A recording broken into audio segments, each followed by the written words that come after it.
धन्यकार जी। अक्सर देखा गया है कि अहिंसा के निरंतर प्रचार से लोग चुप होकर घरों में ही घुस जाते हैं अथवा इस अहिंसा की भावना में से कायरता की ध्वनि मुखरित होने लगती है। मिशन द्वारा अहिंसा और सहिष्णुता के निरंतर प्रचार से कुछ महापुरुषों पर कुछ ऐसे ही प्रभाव का आभास प्रतीत होने लगा।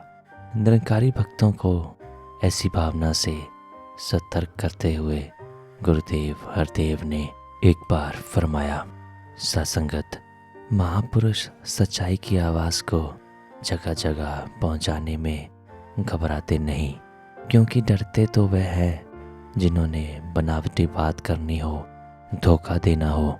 जैसे कोई सिपाही हो जिसे सरकार की ओर से नियुक्त किया गया हो, सरकार की ओर से वर्दी मिली हो, सरकार की ओर से अधिकार मिले हों, तो वह किसी बात से डरता नहीं। यदि कोई उसकी ओर शक की निगाह से देखे, उसकी जांच करनी चाहे, तो भी वह विचलित नहीं होता, क्योंकि वह सचमुच में सरकार का सिपाही होता है। अगर किसी ने केवल सिपाही वाली वर्दी पहन रखी हो, वह सरकार की ओर से नियुक्त ना हो, यूं ही सिपाही की नकल की हुई हो, तो उसके दिल में हमेशा भय बना रहेगा कि कहीं वह पकड़ा ना जाए, क्योंकि वह असली सिपाही नहीं होता। इसी प्रकार जिनके पास सच्चाई होती है, सत्य का ज्ञान होता है, वह कभी नहीं घबराते। सत्संगत, आपने भी सच्चाई को जाना है, परमात्मा का ज्ञान प्राप्त किया है, इसलिए निर्भय होकर इस सच्चाई की आवाज़ को घर घर में पहुंचाएं। गुरुदेव ने यहाँ तक कहा, सत्संगत संसार के लोग मौत का डर दिखाते हैं, लेकिन हमने देखा है कि महापुरुष मौत से कभी नहीं घबराते, क्योंकि उन्हें सतगुरु ने पहले ही मुक्त कर दिया होता है। एक अन्य अवसर पर महापुरुषों को दृढ़ता और निडरता के साथ मिशन को प्रकट करने का आदेश देते हुए गुरुदेव ने कहा, हमें किन्हीं बाहरी शक्तियों से घबराने की ज़रूरत नहीं। हम सड़क पर हों, बाजार में या कहीं और, जहाँ भी हों, अपने आप को छिपाएं नहीं, बल्कि प्रकट करें कि हम निरंकारी हैं। प्रचार के प्रसार के लिए निर्भीकता के साथ साथ यह भी जरूरी है कि प्रचार के सभी साधनों का यथासंभव उपयोग किया जाए। इसके लिए ज़रूरी था कि जहाँ जहाँ सत्संग हो रहे थे, वे न केवल जारी रहें, बल्कि सत्संग की हाजिरी में भी बढ़ोतरी हो। यह तभी संभव हो सकता था जब सभी महापुरुष सत्संग के कार्यक्रमों में बढ़ चढ़कर भाग लेते रहें और बाहर निकलकर हर मिलने जुलने वाले को मिशन की सच्चाई से अवगत कराते रहें। इसके लिए निर्भीकता के साथ साथ साहस और उत्साह की आवश्यकता थी। सतगुरुदेव ने इस दिशा में संतों का उचित मार्गदर्शन करते हुए एक बार यूं फरमाया, हम जहाँ जहाँ भी जाएं, हमें दिल में यही भावना रखनी है कि हमने बाबा जी के सच्चाई के संदेश को कोने कोने तक पहुंचाना है। हम कहीं अपने निजी काम से जाएं, दुकान पर हो, दफ्तरों में हो, वहाँ भी स्वयं ही इस ज्ञान की बात को चला दिया करें। यह एक अकाट्य सत्य है कि जनसाधारण पर महात्मा के क्रियात्मक जीवन का प्रभाव उसके प्रवचनों से कहीं गहरा पड़ता है। कोरे उपदेश लुभा तो सकते हैं, लेकिन जीवन को उन्नत करने के लिए प्रेरणा नहीं सिद्ध हो सकते। उन्हीं के लिए क्रियात्मक जीवन की आवश्यकता पर बल देते हुए आपने एक बार फरमाया, हमने अपने मिशन के अनुसार ही अपना जीवन बनाना है। ऐसा जीवन कि जिससे किसी को ठेस ना लगे, हमारे प्रति किसी की ऐसी भावना ना बने कि इस व्यक्ति से हमें जल्दी ही छुटकारा मिलना चाहिए। इसके विपरीत लोगों की ऐसी भावना बनी रहे कि यह कितना अच्छा आदमी है, दिल करता है कि हम इसके साथ बैठे ही रहें। लोग हमारा जीवन देखकर ये सोचें कि जैसा जीवन यह व्यक्ति जी रहा है, हम भी वैसा ही जीवन जीना शुरू कर दें। यह भावना लोगों में हमारे प्रति तभी बन सकती है जब हम अभिमान में ना आए, घमंड में ना आए। इधर गुरुदेव हरदेव जी महाराज मानव मात्र के कल्याण की योजना को क्रियात्मक रूप प्रदान करने में लगे हुए थे। उधर दूसरी ओर प्रबंधक महापुरुष इस विचार विमर्श में व्यस्त थे कि तनावपूर्ण परिस्थितियों के कारण सतगुरु बाबा जी को अधिक प्रचार यात्राओं पर नहीं जाना चाहिए। हमें प्रचार को कुछ दिनों के लिए धीमा कर देना चाहिए, संगतों का आयोजन बंद कर देना चाहिए। अपने घरों में बैठकर हमें इस निरंकार प्रभु का सुमिरन करके अपने मन की शांति प्राप्त करनी चाहिए।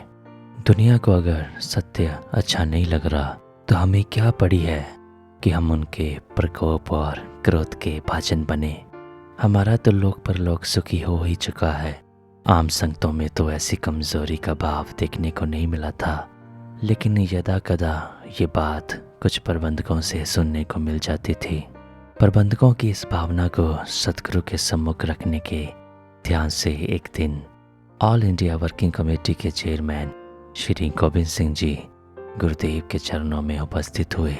वे दास को भी साथ ले गए थे। हम दोनों ने गुरुदेव हरदेव जी के सम्मुख अपने साथियों के मन की अवस्था कह सुनाई और गुरुदेव से करबद्ध प्रार्थना की कि आप भी कुछ दिन अपनी प्रचार यात्राएं रोक दें और हमें भी कुछ दिन एकांत में बैठकर भक्ति का आनंद लेने दें। गुरुदेव भांप गए थे कि हमारे मन में कुछ कमजोरी आ गई थी, इसलिए गुरुदेव ने समझाते हुए फरमाया, शास्त्री जी, आपके मुख से ये बात सुनकर बड़ी हैरानी हुई है। आप तो खुद कई बार संगतों को सुना चुके हैं कि जब तक आपका पड़ोसी सुख की नींद नहीं सोएगा, आप भी नहीं सो पाओगे। आपका घर कितना भी साफ हो, जब तक पड़ोसी के घर से बदबू उठ रही है, आप चैन की सांस नहीं ले सकेंगे। पड़ोसी के घर में आग लगी हो तो आपका भी घर राख होने से नहीं बच सकता। सबके भले में ही हमारा भला छुपा हुआ है। गुरुदेव ने अपनी बात को और स्पष्ट करते हुए आगे फरमाया, मान लिया कि आप अपनी कार अपने हाथ पर चला रहे हैं, परंतु यदि कोई दूसरा ड्राइवर शराब के नशे में सामने गाड़ी ले आए तो क्या आप टक्कर से बच पाएंगे? नहीं। इसलिए निश्चित है कि अगर हम हर प्रकार से सुखी होना चाहते हैं तो हमें इस बात का पूरा प्रबंध करना होगा कि सब और शुभ भावनाओं का विस्तार हो। जब तक एक भी व्यक्ति के मन में द्वेष है, वैर की भावना है, संसार चैन की सांस नहीं ले सकेगा। इस समय तो हमारे कर्तव्य और भी ज़्यादा हो गए हैं कि इस सत्य की आवाज़ को जल्दी घर घर पहुंचाएं, ताकि जल्द से जल्द अपने आस पड़ोस में लगी वैर द्वेष की आग को बुझा सकें। हम जानते हैं कि फायर ब्रिगेड की ज़रूरत तभी तो होती है जब आग लगी हो। आग बुझ जाने के बाद उसकी ज़रूरत नहीं रहती। प्यार के प्रचार की ज़रूरत तब और भी अधिक होती है जब चारों ओर नफरत फैल रही हो। एक क्षण रुककर गुरुदेव ने आगे फरमाया, वैसे भी महात्मा का तो जीवन ही परोपकार के लिए होता है। महापुरुष अपने व्यक्तिगत लाभ हानि की परवाह किए बिना इसे अपना कर्तव्य मानकर सत्य प्रचार में जुटा ही रहता है। गुरुदेव अपनी बात कहकर चुप हो गए। हम दोनों ने एक क्षण के लिए एक दूसरे की ओर देखा, फिर गुरुदेव को नमस्कार की और वापस लौट आए। दास के मन में हलचल सी मच गई थी। मुझे लगा जैसे मैं कुछ समय के लिए कर्तव्य पथ से भटक गया था। कभी भगवान राम, कभी भगवान कृष्ण, तो कभी महात्मा ईसा की आकृतियाँ मन की आंखों के सामने घूमने लगी। ऐसा प्रतीत होने लगा जैसे वे गुरुदेव के इस उपदेश की पुष्टि कर रही हों कि कर्तव्य क्षेत्र से भाग जाना कोई भक्ति नहीं। भक्ति तो इसी में है कि हम हर प्रकार के भय से ऊपर उठकर एवं सब प्रकार के आलस्य को छोड़कर मानव कल्याण के अभियान में दिन रात एक कर दे। एक महात्मा का ये वचन भी याद आया, तरवर सरवर संत जन, चौथा बरसे में परोपकार के कारणे चारों धारे थे। देखते देखते मुझ में शक्ति और स्फूर्ति का संचार होने लगा। मन की कायरता भागने लगी। मन में दृढ़ प्रतिज्ञा की कि आज के बाद जितना भी जीवन है उसे मानव कल्याण के हित में ही व्यतीत करूँगा। मन में ये ध्यान भी उठा कि 26-27 वर्ष का युवा अवस्था का ये महात्मा गुरुदेव हरदेव जी यदि चाहता तो अपने जीवन को हर प्रकार से निजी तौर पर सुखपूर्वक जी सकता था। जब इस महात्मा ने मानव कल्याण के लिए सब सांसारिक सुखों से मुंह मोड़ रखा है, तो मुझ जैसे लोग जो सब प्रकार के सुखों का उपभोग कर चुके हैं, उनका तो ये परम कर्तव्य बनता है कि वह तन मन एवं धन से इस प्रचार में जुट जाएं। धन्यवाद जी।